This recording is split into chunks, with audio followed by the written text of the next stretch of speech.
Hi, my name is Donna and welcome to my sewing journey. Time for another project. How about if we make, this could be a cute gift. You can make it for yourself, but this cute little pot holder.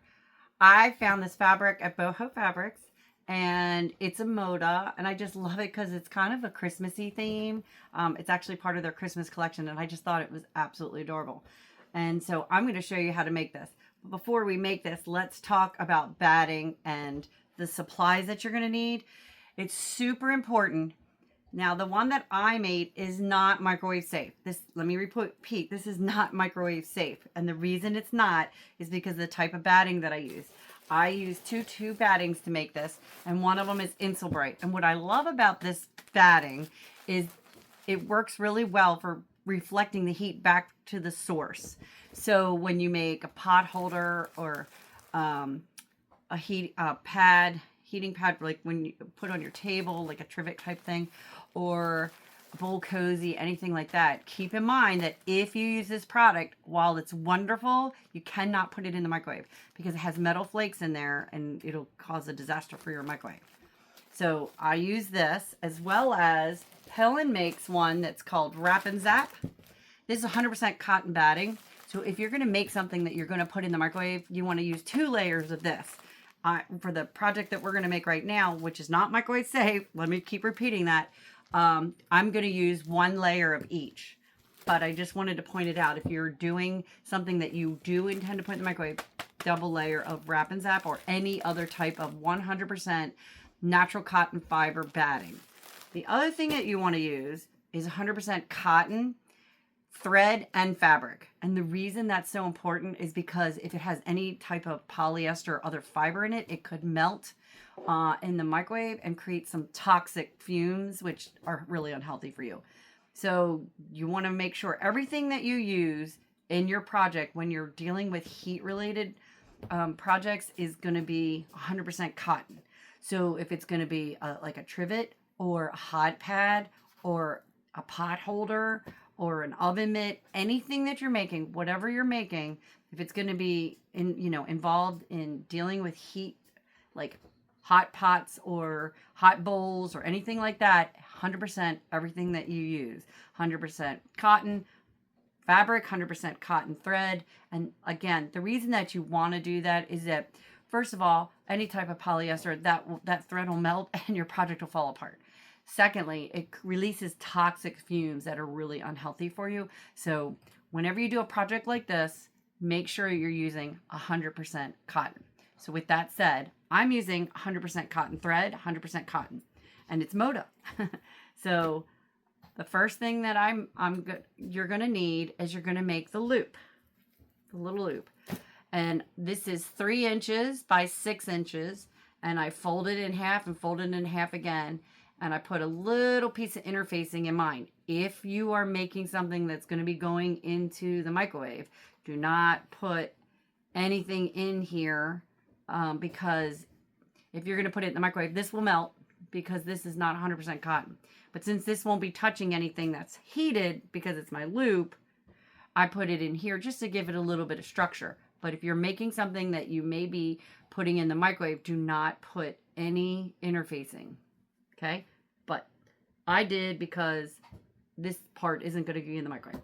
You're going to need 2 pieces of fabric, and you can do them like I did. Mine's reversible, so both sides are the same as far as the fabric, but you can use one type of fabric for one side and another for the other side. But you need 2 squares, 8 inches by 8 inches.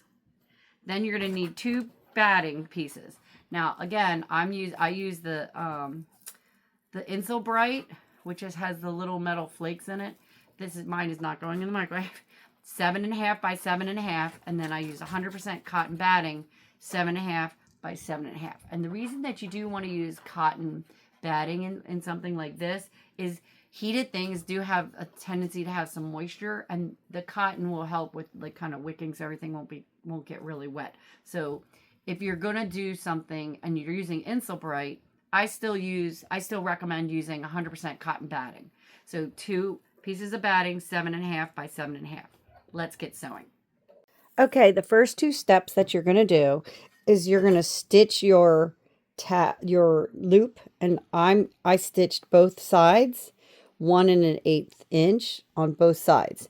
That's the first thing you're going to do. The second thing you're going to do is you're going to take your 2 pieces of fabric and you're going to put 1 piece of each type of batting on it.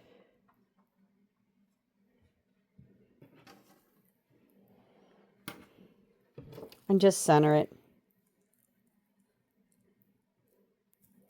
And then you're going to quilt it. I do big squares. You can do it however you want, zigzags, whatever you like. You can just any type of quilting. So you're going to stitch both sides of this, and you're going to quilt your 2 fabrics, and then I'll meet you back here. I quilted both fabrics, as you can see, and now what I'm going to do is I'm going to make the loop, and because I don't want it to sit like this, see how I have mine just a slight overlap? I want mine to do that. And you can do it like this. You can do it like that. Whatever you like. I did mine where I pushed it up a little bit just like that. And I'm going to stitch right here. And then I'm going to flip this over. I use the one with the cotton batting. And I'm going to stitch it. Can you see that? I'm going to stitch it in this corner after I stitch it. Or you can do it once. I just do one and then stitch it a second time just because I want to make sure that that twist doesn't get undone. You sew yours, I'll sew mine. Meet you back here. Okay, I stitched my loop and I stitched it to my fabric. And I stitched it so that it's in the center. Now I'm going to take right sides together, and I want to match my patterns a little bit. So I want, because it's there, I want them just to go in the same direction. So I want to make sure that putting them in the same direction. And then I'm going to put them like this. And then I'm going to leave an opening here. I'm going to stitch here, and I'm going to go across here. I'm actually going to sew it from this side so I can see my little, okay. I'm going to stitch across where that angle is because I like this look. But if you want a pointed look, you can do however you like it. But I like it like this. So I'm going to leave an opening here, stitch here, across here, stitch here, all the way around, and then stop back up here so that I have that opening to turn it. I'm going to stitch mine 1/4 of an inch all the way around with that opening. You stitch yours, I'll stitch mine, and I'll meet you back here. Okay, I sewed it all the way around, leaving an opening. And now I'm going to press my opening on both sides so that I have a nice crisp. I'm going to use my iron to do this. And then I'm going to turn it right side out. And I'll meet you back here. Okay, I pressed it open and I clipped my corners. And now I'm going to turn it right side out through my opening here. And when I do it, I am going to push out the corners with my fingers so that it looks pretty.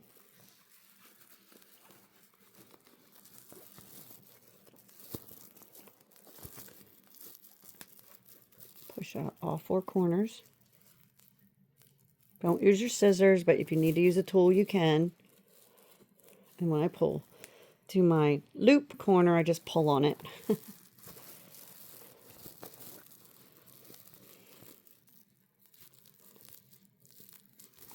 And then after you push all 4 corners, I'm going to top stitch my side here. You can hand stitch this.